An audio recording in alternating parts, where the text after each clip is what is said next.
mercados, se negociaban 18 barriles en los mercados de futuro. Wow. Eso incrementaba fuertemente y de manera artificial los precios, porque esos son los marcadores a los cuales se negocian el petróleo en el mercado internacional. ¿Qué ocurrió ayer? Observan los especuladores que se incrementaron en más de 5 millones de barriles diarios las reservas comerciales en Estados Unidos, piensan que eso puede provocar una caída del precio, venden papeles y provocan una caída muy fuerte del precio del petróleo. Pero están vendiendo sus contratos, no están vendiendo el barril real, no tienen el control de la materia. Como dice la palabra, son contratos a futuro. Entonces, hoy subió ligeramente porque ha mejorado la situación. Ese es un factor que influye en los precios del petróleo. Hay que explicar todo esto para poder llegar a la respuesta de tu pregunta. El otro aspecto es el consumo. En la medida que hay contracción de la economía, en que hay menor consumo y en que hay menor producción, que a su vez genera demanda de energía, pues tiende a bajar la demanda y en consecuencia a bajar el precio en el mercado real, incluso ya no solamente en los mercados de futuro, en los mercados especulativos. De manera que en nuestro caso, dos factores que impactan el precio están representados primero por el ya mencionado de la especulación en los mercados futuros y el otro de los efectos que produce la crisis actual en el crédito y en consecuencia en la actividad productiva y también en el consumo de la población. De allí que el desempeño o el desarrollo, digamos, de estos dos factores es lo que va a determinar en dónde va a estar el precio del petróleo. Ahora, la OPEP ha convocado una reunión para el 24 de este mismo mes. Adelantaron la que estaba programada, ¿no? Sí, es una reunión extraordinaria. Nosotros de Venezuela habíamos insistido en que se adelantara a fin de prever cualquier situación.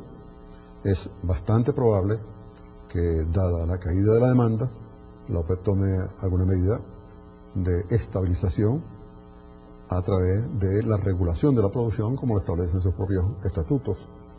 Es probable que haya un recorte de producción.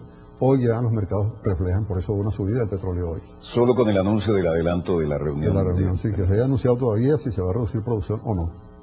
Pero por experiencia saben que en situaciones como esta es bastante probable que la OPEP tome una decisión de esa naturaleza. Para salir al paso a los dimes y diretes, oficialmente, ¿cuánto está produciendo Venezuela? 3.400.000 barriles, es lo que se registra y se refleja, por supuesto, en los pagos por concepto de regalía y en los pagos por concepto de impuesto sobre la renta. Esto no es una teoría, es lo que está ingresando. Efectivamente, sí. Sino cómo han podido emprenderse tantas inversiones, tanto en el orden económico, productivo, como en el orden social. Cómo se ha podido establecer un mecanismo de distribución que, entre otros factores, pues incrementó significativamente el consumo, la demanda en Venezuela, lo cual colateralmente provocó el efecto de incrementos de inflación que estamos viviendo todavía. Bueno, 3.400.000, producción oficial de Venezuela, 3.400.000 barriles. Esto dista hasta conceptos de las antípodas de la cifra de lo que se está manejando por ahí en términos de especulación. La única cifra oficial que tenemos es la del ministro, 3.400.000, y eso es lo que se está reflejando en los ingresos en tesorería y para todas las funciones sociales que con esta nueva vocación está manejando nuestra industria petrolera. Vamos a un breve corte y volvemos con más acontecimientos en pleno desarrollo.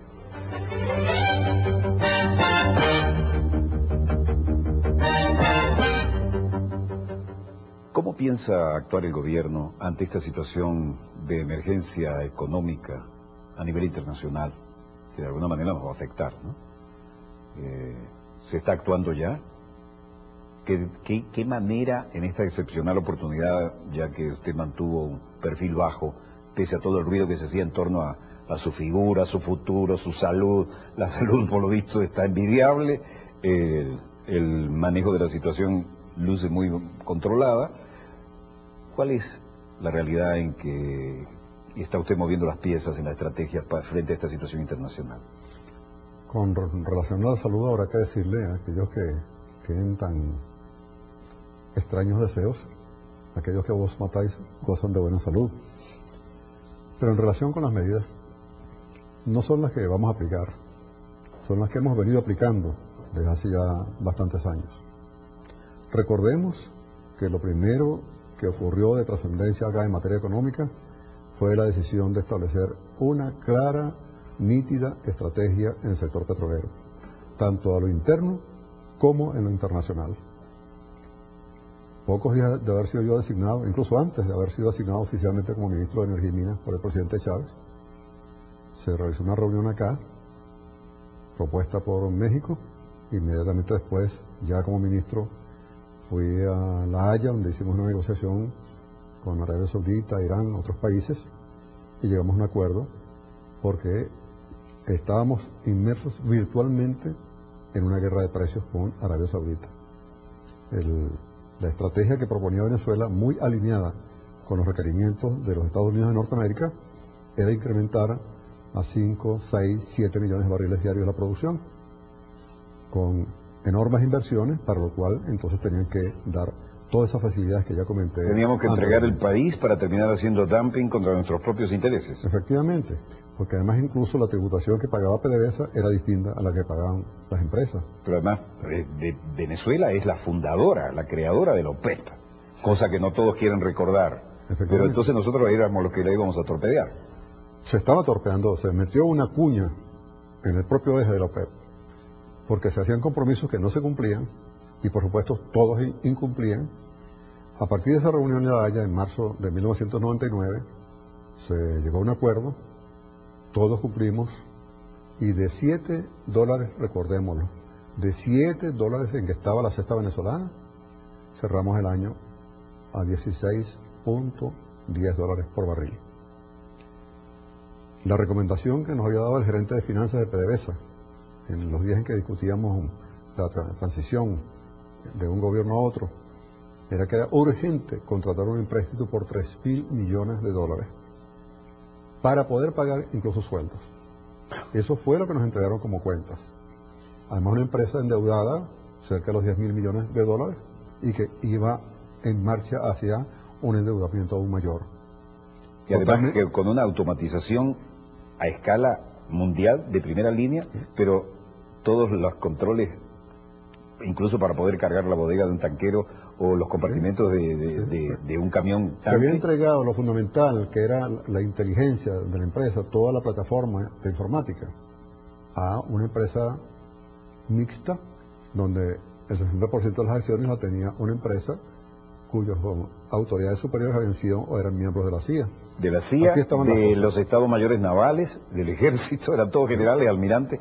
Yo recuerdo que cuando la huelga petrolera, que fue la huelga que tenía que generar el golpe de Estado, entré en su despacho, al fin vine a conocer el Santa Santorum de PDVSA, ¿no? Porque los que no íbamos con el sombrero en la mano a pedir cosas no éramos bienvenidos, y me encontré con que la compañía más automatizada del mundo prácticamente era PDVSA, porque la necesidad había sido creada así, la deformación, todo offshore, ¿no? Outsourcing el servicio. Sí, sí. Y usted en ese momento, recuerdo que lo que tenía funcionando era un celular y un fax. ¿Cómo salimos de ese infierno cuando nos pagaron el switch y nos dieron ahora ni siquiera llenar un camión tanque? Hubo, yo diría, dos factores claves. En primer lugar, los trabajadores que demostraron que eran ellos quienes realmente manejaban la industria y no los grandes cerebros que se vanagloriaban de tener el dominio del conocimiento.